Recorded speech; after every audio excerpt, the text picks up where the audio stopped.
It's awesome. It's nothing to do with me. He's the cool one. Elise in row H. Hello, darling.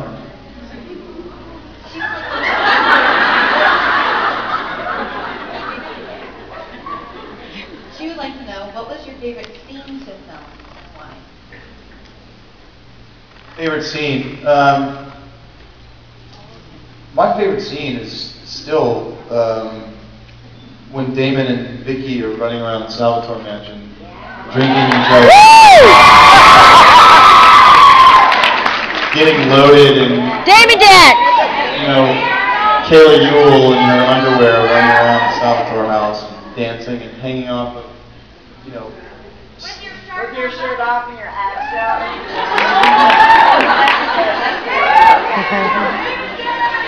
Do it! Damon Dad! No, the Damon dance is retired. It is forever burned on film. It's just called YouTube. It was just such an. It was a lot of fun. That was a really fun time. And then all the mythology and everything kicked in, and it just got real serious real fast. But it's the damnedest thing, man. The market, or not even the market, but what resonates with people, I guess it's why Law and Order and CSI and all these big serialized shows do so well. It's the same formula every week. But I don't understand. For me, you would think it would be something that's completely new and different. And somehow our minds compartmentalize that this is the way to tell stories and we should watch it every single week. For us as a cast, and for me as an actor, my favorite Vampire Diaries episodes were the pilot to the 5th or 6th episode. But when you look at the numbers and how it tracked and the fan response, it was okay. But when all the mythological shit kicked in, is when you guys were like, yeah! And I just thought, wow, okay. So I had to say Moonstone 47 times in one episode. I want to jump off a building. But having a blast and sucking from Kayla Ewell's neck and her wrists and dancing on stairwells half naked, that didn't track as well as Bonnie casting spells on Moonstone. But she's really hot. But I guess it's just different strokes for different folks. I mean, I guess it's just like different stories resonate with us, but it's been a very cool journey, like seeing what people respond to and what people don't. I've learned a lot. Little did I know, I'm wrong. I'm with you, Ian. It's just the two of us, babe. Trust me, if you had to say Moonstone again, you would want to jump off a building too. It was a pretty color though, that rock. Shamey? I believe it's Shamey in I-5. Where are you? Who just yelled awkward? That's funny. Nice to meet you. I'm Ian, by the way. What's that? I loved it. It gave me a really good squeeze. I appreciate that. I needed a hug.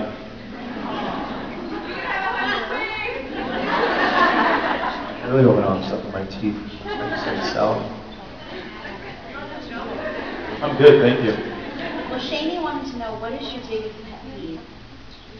My biggest pet peeve. Why would I reveal Mean that? people. And all my cast members Mean are going to people. just... Yeah, mean people suck. One of my biggest pet peeves is actually mean people. But here's the thing about mean people. Why you can't judge them. You kind of have to help them. Or love them, actually. Because someone was mean to them. Yeah, something happened to them that pissed them off and made them not very happy. Something literally happened to them. And that's the compassionate way to look at it. I'm not saying it's right or everybody has to do it, but as I've gotten older and growing up a little bit, you start to realize everybody is the way they are because of what happened to them in their lives. So you kind of want to be compassionate and not judge people and see maybe they had some issues with family, or there's just a million reasons why people do the things they do. I mean, look at the Middle East. Look at crime. Look at anything. Being with Damon for this many years, I've always had such an interest in the psyche of the human mind and sort of the human condition. But Damon, especially season 1, was a really crazy bastard. And he was brutal, and he was maniacal, and he was diabolic, and he was Naughty. Yeah, he was naughty, but he really had some deep-rooted, really messed up shit that he was doing to people. And as an actor playing that character, you can't judge that guy. You have to appreciate where he's coming from, which is a very strange thing when this guy is like randomly killing innocent people. Yeah, I gotta get into this, man. But by not judging your character, you're not compromising your performance. You're actually adding to it. And that was a trippy thing to. And I learned that from my acting coach, this woman Ivana Chubbuck, who's my savior, who I love so much. I would say this, God, man, I really don't agree with what he's doing. He said, nope, you can't do that. You can't judge him. Okay? I'm just going to kill this 16-year-old girl and throw her out on the top of a tree. Ooh. Do it with a smile on my face. And then you realize where Damon came from, and there's a lot of pain, guilt, and anger, and it's a very interesting. Human beings, it's a very interesting thing about that. Human beings, we use humor, which is what Damon does. We use humor as a medicine for pain. It's a Band-Aid. That's what humor is for us. That's what we use it for. Which, thank God we have it. So it's an interesting, it's a very interesting thing to kind of dive into. Rebecca in seat 29, row G. There you go. Hi, Rebecca. Well, it's okay. The good thing is you wrote it down. You don't remember it. We can remind you of what it was. And I'll do my best to skirt around the answer. So the question. She wants to know what has been your favorite fan moment. Favorite fan moments? Oh my God, I have them all the time. I'm having one right now. Are you kidding? Sitting in a room full of women, smiles and boobs, and I mean, this is what it's about, guys. You know what I mean? Things could be a lot worse. I see a gentleman back there nodding his head going, dude, just hurry up, please. Just hurry up. But, brother, you get lucky tonight. That makes one of us. I have to be at work at 6:30 in the morning in Atlanta.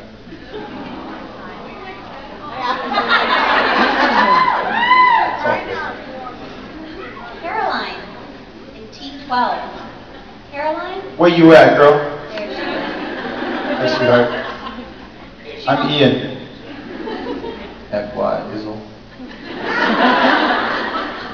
Caroline says, how much time does it take to convert you into Damon with your entire makeup session? About an hour, because I'm either like completely focused on my script and going through everything and making my last final notes, or I'm fidgety and I'm moving around and I forgot my tea here, and let me look at my pen, my favorite pen that I need to write with right now. And it's so funny. Our hair and makeup team, they're just so phenomenal. But the guy that does all of our hair, his name is Danielle. And in Espanol, it's Danielle. And I just watch him in the mirror sometimes, and he just goes with the flow. I This guy could literally cut my hair while I'm on a conference call, passionately describing something. I'm moving around, I'm shaking my head. This guy could literally cut my hair while I'm moving. It's a trip. I don't envy them at all. PC Marriott? Hello. She wants to know, have you done any of your own stunts, and are there any that you haven't done that you want to do? I've done a lot of my stunts. I don't do them so much anymore, particularly on the show. Last year, no, year 3, so season before last, I tore my ACL in half doing a stunt. That was fun. But what's crazy is it was a 3/4 tear of the anterior cruciate ligament. Not fun. And I did it during a stunt. Paul Wesley said I was a complete wussy. Because I was complaining, because when I picked this guy up, instead of just throwing him over my shoulders, I pivoted like that and went. You could hear it. He heard it like in the air. And I sort of crumbled, and I thought, ooh, that can't be good. But I'm going to get it, man. I got it. Let's do it again. Cut to an hour later, I'm sitting in my chair with this ice everywhere, and Paul's like, hey, you're such a wimp. Cut to the next morning, I wake up, I have to fly to Los Angeles. Now, my knee is this big around. I had ice on it, it was elevated. And what's funny is, both of my cats, my animals that sleep with me, usually in my head, right here in my chest, they knew something was really wrong, and I woke up and both of them were sleeping on my knee. How cute is that? Pretty damn cute. They knew something was wrong, and I flew to LA, and I went to see a doctor and did all the MRIs. Said, yep, it's done, man. 3/4 tear. And I didn't have surgery. You don't have to get surgery all the time. I did this thing called prolozone. It's a 2-part prolotherapy. It's a 2-part syringe that goes all the way into the joint. You don't take that long. It's only as thick as a human hair. And they screw in this big syringe, this, like all these vitamins and minerals and stuff that goes into the joint. And then they unscrew that one, and they screw in this huge syringe like this, full of pure ozone. And they pump this air in your joint, thinking, oh! And they move it, and it goes. And what it's doing is it's just literally like bathing this ligament in this primordial soup of healing stuff. 10 weeks later, literally 10 weeks, and on the 11th week, I was squatting 185 pounds. And then the following week, I was squatting 225 pounds. That's 4 45-pound plates on an Olympic set. And I just thought, holy shit, this is crazy. It's like, there are so many alternatives to incredible things, and I learned that with this. So stunts, yes, they're fun. They make you look really cool. But guess what? You guys don't know the difference. That's my story, and I'm sticking to it. Because while I like being a hero and getting thrown against the walls and stuff. And also, too, when you do stunts like that with Paul, he gets so into it, he's like, ah! Slips discs in my neck, and it's intense. But it's fun. Kylie, in B12.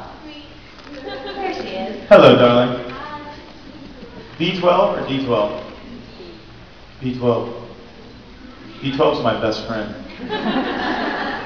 I have the shots like 3 times a week in my arm. She wanted to know, after the scene with you and Elena in the finale, would you say that you and Elena are together for good? Nothing in Mystic Falls lasts. Because if it did, there would be no drama. Do you have a sparkly shirt that says Hollywood, or is that Hillywood? Oh, that's awesome. That's my mom. That is your mom. I just realized that. That is amazing. Now I see where it comes from. Hi, Mom. You have an incredibly beautiful mom. Careful. Well, you should be very proud because your daughter's kicking some major ass. Yes, we should give it up for these guys. Because they really rock. You guys are just always so good to us, and you're trip and talented and amazing. So Thank you so much. thank you so much. That means a lot. Thank you. There's a lot of amazing, talented people in this room. Next question is from Shayna. All right, Shayna. Shayna, where are you at, girl? I see you. How come we never, by the way, I'm very happy that we have a question for you, but how come we never have questions from the back of the room? Hey, no, I'm answering your question, and I love you the same, but I have a lot of friends behind you that just, is it going like sequentially, or? It's all random, by random. Wow. So it's like, I think there's a conspiracy. well, Shayna wants to know, where would you see yourself in life if you weren't an actor? I would have probably gone into some kind of international, into a business, some sort of import, probably, and then created the resources to stop working completely, and I would have spent I would have been a marine biologist. I'd be living on some island with like 5 rescued golden retrievers. Studying marine life and figuring out how to save it. But when I was about 10 years old, one of my parents' friends said, when I told them that's what I wanted to do, they said, well, that's interesting, but this is to a 10-year-old. And I'm glad they said this. So they said to me, while looking down, holding like a little pony Budweiser that they had in the 80s, he said, well, let me ask you this question. Do you want to spend your life trying to get money out of people for projects and things that no one really gives a shit about? And I thought, well, not particularly. And then I realized, cut to